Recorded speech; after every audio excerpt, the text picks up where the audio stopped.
Visakha west పద్మనాభనగర్లో నూతనంగా నిర్మించిన టీడ్కో ఇళ్లను రాజ్యసభ సభ్యులు YV Subba Reddy west incharge Anand కుమార్తో కలిసి ప్రారంభించారు.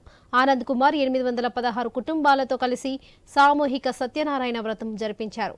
పేదలకు సొంతింటి కల సాకారం చేసిన నేత సీఎం జగన్ అంటూ పేర్కొన్నారు. పార్టీలకు అతీతంగా ఈ ఇళ్ల పంపిణీ చేసినట్లు తెలిపారు.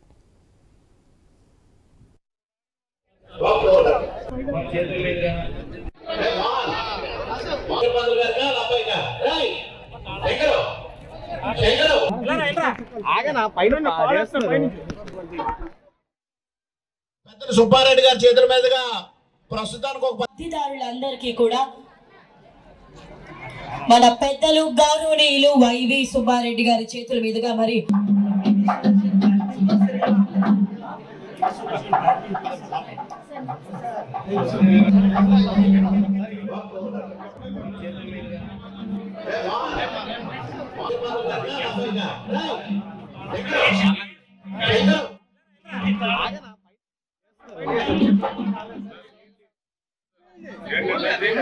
Hey,